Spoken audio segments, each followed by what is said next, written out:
Assalamualaikum warahmatullahi wabarakatuh. Hello everyone. First of all, let me introduce myself. My name is Zafarifti Anaura, and right now I would like to explain to all of you about reader response theory with the topic The Death of the Author by Roland Barthes, 1967, and the second topic is What is an Author by Michel Foucault, 1969. And the third topic, which is the last, is Interpreting the Very Room by Stanley Fish, 1967. So, let's move to the first topic, the death of the author. Okay, before we enter to the death of the author theory by Roland Barthes, we have to know first who is Roland Barthes. Jadi, Roland Barthes adalah seorang filsuf dan penulis terkenal yang berasal dari Prancis yang lahir di Cherbourg pada tahun 1915. Roland Barthes menempuh pendidikan di Paris dan pernah menjadi direktur studi di École Pratique des Hautes Études. Salah satu karyanya yaitu The Death of the Author ditulis ketika ia berada di posisi tersebut. So, The Death of the Author. The death of the author is a concept from mid-20th century literary criticism. The death of the author concept directly challenges the notion of the intentional fallacy, which holds that the meaning of a text is determined by the author's intended meaning. Jadi maksudnya apa? Jadi maksudnya, esai ini, The Death of the Author, adalah esai berupa kritik sastra pada abad ke-20 yang ditulis oleh Roland Barthes pada tahun 1967. Isinya tentang apa? Isinya tentang Roland Barthes menentang anggapan bahwa makna sebuah teks itu selalu dikaitkan dengan maksud dan niat pengarangnya. Menurut Roland Barthes, ketika sebuah makna teks itu harus diberikan kepada pembaca. Pembaca itu diberi ruang kebebasan untuk bisa memaknai dan menafsirkan teks berdasarkan perspektif dan pengalaman mereka masing-masing. Kita memasuki part 1, yaitu the concept of the essay. Traditional literary criticism approaches focus on the author as the primary source of a text meaning. Jadi maksudnya apa? Jadi maksudnya pada tradisional kritik sastra di mana masyarakat masih melihat atau meyakini bahwa suatu makna teks itu selalu dihubungkan oleh penulisnya. Nah, Roland Barthes itu menentang anggapan tersebut. Menurut Roland Barthes, teks itu adalah ruang netral di mana penulis ketika menulis itu menggunakan kreativitas mereka, bukan mencerminkan diri sendiri. Jadi, kita sebagai pembaca itu diharuskan atau lebih harus fokus kepada teks tersebut tanpa harus terikat kepada penulisnya. Nah, Roland Barthes juga berargumen bahwa tidak ada teks budaya yang benar-benar original. Jadi kayak penulis itu tidak bisa dianggap pencipta makna murni atau sumber makna tunggal. Jadi kayak penulis itu juga membuat karya berdasarkan referensi dari karya-karya yang sebelumnya sudah ada.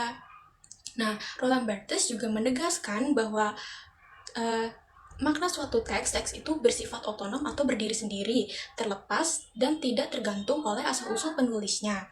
Jadi dengan perkataan the death of the author atau penulis itu telah mati, itu tuh maksudnya Barthes adalah ketika suatu makna atau suatu karya telah diterbitkan, jadi kayak makna teks tersebut itu kontrolnya sudah tidak lagi di tangan penulisnya. Jadi seolah-olah teks tersebut itu punya kehidupannya sendiri yang dipengaruhi oleh pembaca. Nah, memasuki bagian yang kedua, yaitu the reader as a creator of a meaning. One of the central ideas in Barthes' essay is that the reader has a very active role in creating the meaning of a text. Jadi, maksudnya adalah Roland Barthes ini beranggapan bahwa pembaca itu diberi ruang kebebasan untuk bisa memaknai atau menafsirkan suatu karya sastra berdasarkan pengalaman mereka masing-masing, berdasarkan bagaimana pembaca itu melihat teks tersebut. Jadi, kalau misalnya suatu karya sastra nih terus-menerus dikaitkan oleh penulis, itu menurut Barthes bisa membatasi bagaimana suatu teks tersebut itu dimaknai gitu loh. Nah, karena suatu karya sastra itu terdiri dari berbagai budaya, bahasa, pengalaman, sejarah. Menurut Roland Barthes, makna teks itu tercipta saat teks tersebut dibaca, bukan saat teks tersebut ditulis. So, the last part of the death of the author is implication of the essay. The death of the author has influenced modern literary criticism and post-structuralist theory. This concept allows readers to explore literary works without being limited by the authority of the author. Jadi, dalam The Death of the Author, ketika suatu karya atau teks sastra itu diterbitkan, itu sepenuhnya adalah hak pembaca untuk bisa memaknai atau menafsirkan teks tersebut berdasarkan interpretasi yang berbeda-beda dari pengalaman atau perspektif mereka masing-masing. Jadi, The Death of the Author itu bukan semata-mata artinya kematian penulis or the author itself, but the birth of the reader, melainkan kelahiran sang pembaca. Oke, memasuki topik yang kedua, yaitu What is an Author oleh Michel Foucault pada tahun 1969. Jadi kita kenalan dulu nih sama yang namanya Michel Foucault. Michel Foucault ini lahir di Poitiers, Prancis pada tahun 1926 dan dikenal dengan nama Paul Michel Foucault. Ia belajar di dua sekolah, satu di kota asalnya dan 1 tahun di sekolah menengah di Paris. Kemudian, Michel Foucault ini mempelajari filsafat di bawah bimbingan Marxis, Louis Althusser, dan dikenal sebagai murid yang cerdas. Okay, what is an author? Michel Foucault's essay, What is an Author, is a groundbreaking and influential work in literary theory and critical studies. Jadi, esai Michel Foucault ini yang berjudul What is an Author dan dipublish pada tahun 1969 merupakan karya penting dalam teori sastra dan studi kritis, yang isinya adalah mempertanyakan tentang peran dan otoritas penulis, sehingga memicu cara baru untuk bisa memahami dan menafsirkan teks sastra. Oke, memasuki bagian yang pertama, itu the concept of the essay. Jadi di teks ini, Foucault itu mempertanyakan tentang pandangan tradisional tentang penulis atau fungsi penulis. Jadi, fungsi penulis ini masih menjadi perdebatan masyarakat terhadap pengaruhnya dalam pemahaman suatu karya sastra. Menurut Foucault, jika penulis itu dianggap sebagai satu individu dengan identitas tetap, itu membatasi kita dalam memaknai atau menafsirkan teks tersebut dan menghambat peluang atau menghilangkan peluang untuk bisa mencari makna atau interpretasi baru. Oke, memasuki bagian yang kedua, the author as a discourse function. Jadi, di sini, di teks ini tuh, Foucault memperkenalkan konsep diskursus, yang artinya tuh sistem pemikiran, ide, dan praktik yang membentuk cara berbicara dan memahami karya sastra. Jadi, penulis itu bagian dari diskusi, sehingga makna teks itu tidak hanya ditentukan oleh niat penulis, tapi juga kekuatan dari berbagai sosial, budaya, sejarah di mana ia diproduksi. Oke, memasuki part yang terakhir dari What is an Author, yaitu implication of the essay. Jadi, di sini, di teks ini, Foucault ingin membebaskan kita bagaimana kita memaknai atau menafsirkan teks terlepas dari ketergantungan siapa yang menulisnya. Jadi, kita harus lebih fokus terhadap proses diskursus dan bagaimana cara teks itu dibentuk melalui berbagai sosial, budaya, dan sejarah.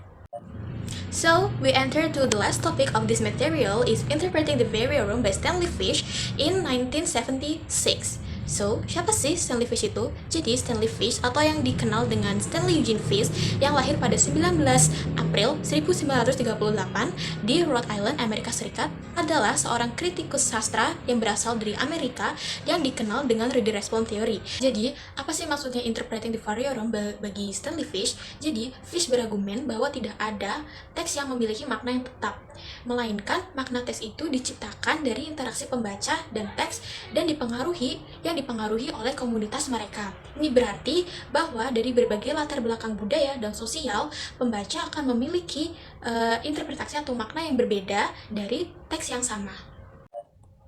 Oke, jadi kita masuk ke bagian pertama dari materi Interpreting the Variorum, yaitu Interpretive Communities, yang dimana Fish memperkenalkan konsep ini untuk menjelaskan variasi makna suatu karya sastra dengan berbagi strategi dan kebiasaan dalam menginterpretasikan suatu teks oleh setiap pembacanya.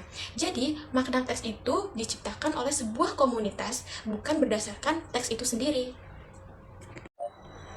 Oke, memasuki bagian yang kedua, yaitu Undoing the Cases for Reader Response Analysis, di mana di sini Fish berpendapat bahwa ketika kita membaca, kita terus-menerus membangun pemahaman atau kasus terhadap teks tersebut. Namun, seiring kita terus-menerus membaca, pemahaman awal kita ini masih bisa sering dipertanyakan atau berubah karena mendapat informasi baru dari teks tersebut. Oke, jadi kita masuk ke bagian yang terakhir, yaitu Implication of the Essay, di mana di teks ini dijelaskan proses interpretasi bersifat dinamis dan berubah. Kritik sastra tidak bisa menuntut interpretasi yang benar atau mutlak, melainkan harus menerima keberagaman interpretasi. pembaca memahami teks berdasarkan latar belakang budaya, sosial, dan sejarah mereka sehingga menghasilkan variasi makna.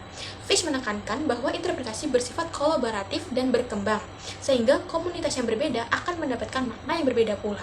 Its conclusion that dari ketiga esai ini, The Death of the Author, What is an Author, and Interpreting the Forum mengajak kita untuk bisa lebih terbuka atau kritis dalam melihat suatu karya sastra, tidak tergantung oleh niat atau siapa penulisnya. Jadi kita sebagai pembaca ini tidak fokus pada teks untuk mencari mana yang benar, mana yang salah, karena setiap pembaca ini memiliki pemahaman yang berbeda-beda berdasarkan perspektif mereka masing-masing. Yang penting adalah bagaimana kita enjoy the process while reading karya sastra tersebut dan menemukan makna dari kita sendiri dari karya sastra tersebut. Okay, that's all for me. That's all explanation for me. I'm so sorry if there are any mistakes. Wassalamualaikum warahmatullahi wabarakatuh.